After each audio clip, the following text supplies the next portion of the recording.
Looking at Coastal, it looks like they've got a pretty new team, and to me, they're running some motion stuff, and defensively, they play a lot of different defenses. It looks like they're playing some 1-3-1 and 1-2-2 and trapping a lot, which kind of hurts us some.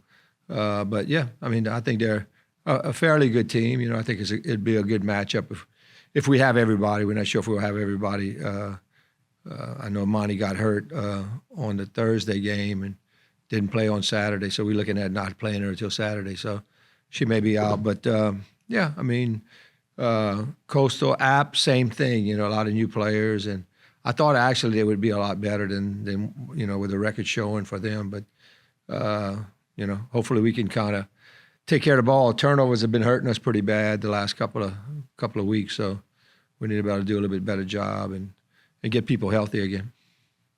So what is the deal with him?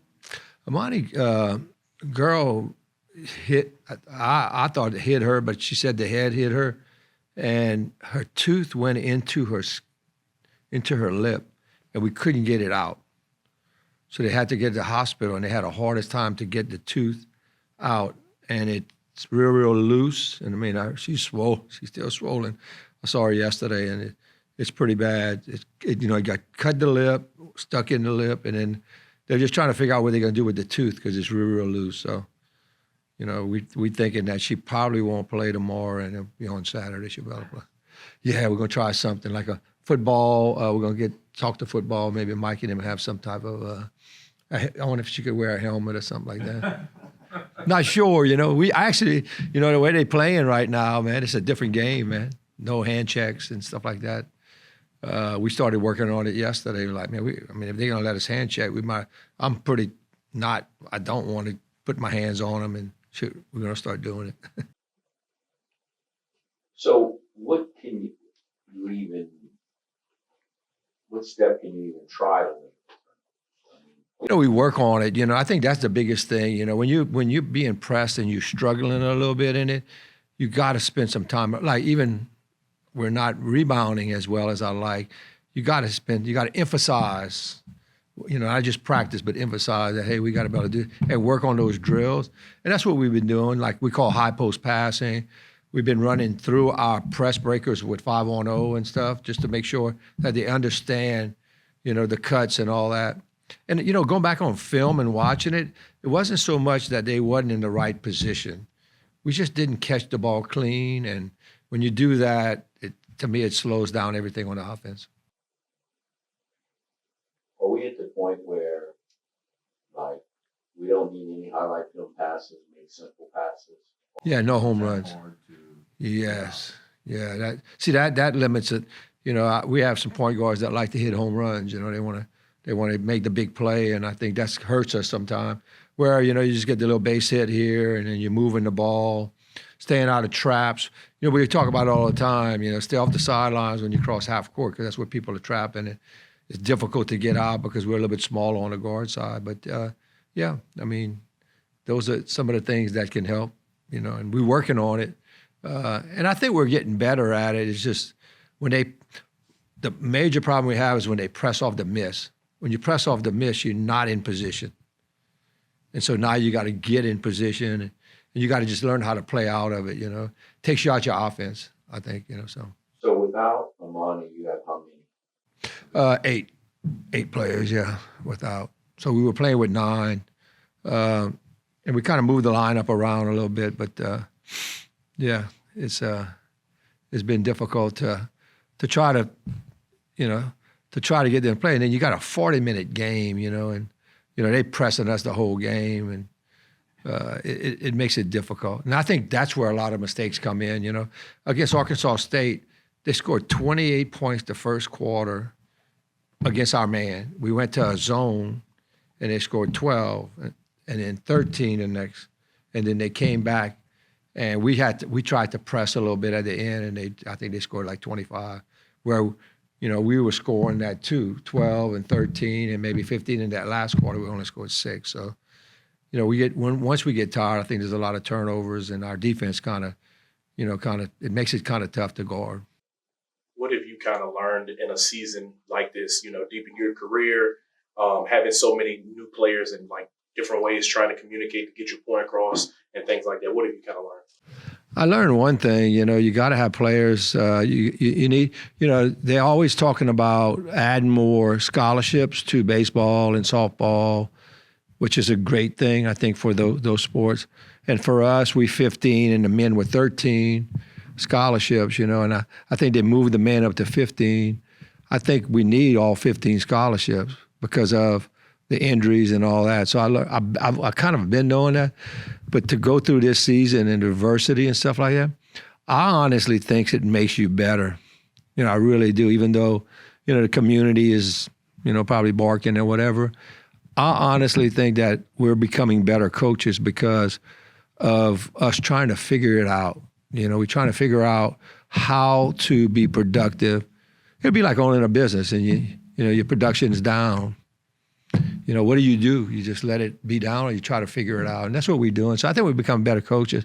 But I learned one thing, that this college right now, and I mean, Kevin's probably going to agree with me on this, the NIL and the rev sharing. I'm not saying, hey, it is what it is. And it can be a good thing if we regulate it a little bit. But at the same time, Lafayette's not ready for it. And this is my hometown, so I know Lafayette. And I sit with a lot of people and they're just like, no, it's like, I think it's going to ruin college sports, I hear that a lot. And so if we don't, I'm just going to talk about our program, the women's program. If we don't have money for rev sharing, we're going to keep on being where we're at now. Because that's what happened last year when we were recruiting. It wasn't the loss of coaches, because I had so many other coaches that wanted jobs. It wasn't the lack of kids wanting to come to Lafayette to play for the Raging Cajun. It wasn't that. It was, do you have the money? It takes, I'm telling you, this sport right now, especially women's sport, is hot, man. Caitlin Clark last year, and, you look at Iowa, you look at Tennessee's coming along. I mean, there's a lot of teams that are making some noise. South Carolina, I mean, Gino's back again. And so there's a lot of excitement about women's basketball, but it's going to cost money for that. For us to get players, if we're going to try to get players, And the thing about it is, for me, is great. The staff I have now knows how to do that. Tamika played professional sport. She knows that she got paid. She played overseas. She got paid.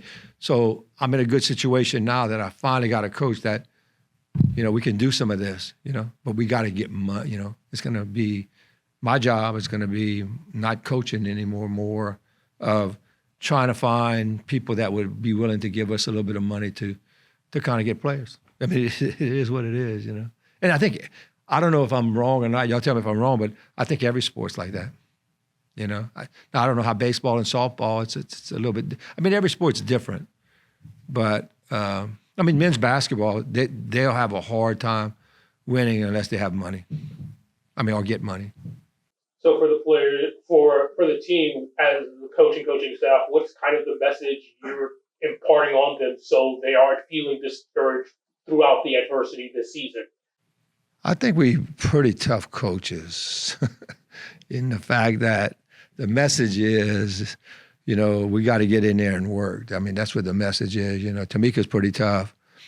She reminds me of me when I was young, and she has never lost before. So it's been kind of a unique thing. But I think I think for us, we just kind of are trying to motivate them to play, but at the same time, we got to get better. We got to get better. We got to get in the gym. Do extra stuff and all that. And I think that's the message for us. Is if it's not going to work unless we work, and that's for coaches, players, and everything. It's been a tough season. My coaches are doing a lot. Casey does travel and anything that comes from Chrome River, and everybody knows Chrome River is, just anything like that. And she's got to do recruiting, and they're on the road recruiting yesterday, and it's a little bit tougher. But at the end, it's going to make us better. I think it makes us better. But the program has to change with the times. I think too. We have to change, and look what Lane Kiffin's spending millions and millions and millions of dollars. Do you think if he didn't have that, he would be getting those kids? No. Indiana is a surprising to me in the fact that they were able to get kids on limited probably monies. I mean, Cuban's there too, though. I don't know what kind of, I need a Mark Cuban. I really do. I need a Mark Cuban. If anybody in Lafayette sees this, my number is. Coach, at the beginning of the season, story came out that 2025 was one of the roughest in UL athletic history. Can you talk a little about what it was like going through that and being a part of that? Yeah, I mean, it's an experience that I wouldn't wish on anybody. It's like there was a lot of changes that happened, and that's my word. I don't know if y'all know John Gordon. John Gordon wrote the book Energy Bus, and he's a motivational speaker for Atlanta Braves and for a lot of football teams and stuff. And he's got a one word, like instead of doing something at the beginning of the year, this is going to be what I want to do. He does one word. And, my word's been different every year, but my word was change. We needed a change, man. Not just what we doing as coaches, but what the players are doing. So that's been the roughest thing. I think not seeing the success, that we thought we built. We thought we built, a team or a program that we could continue on, and all of a sudden, it changes, and it changed a lot. So, I think that we got to. The good thing about I think college sports, things can change faster than it used to, because of having money. It can change. Transfer portal is getting ready to come open in March, so you'll see.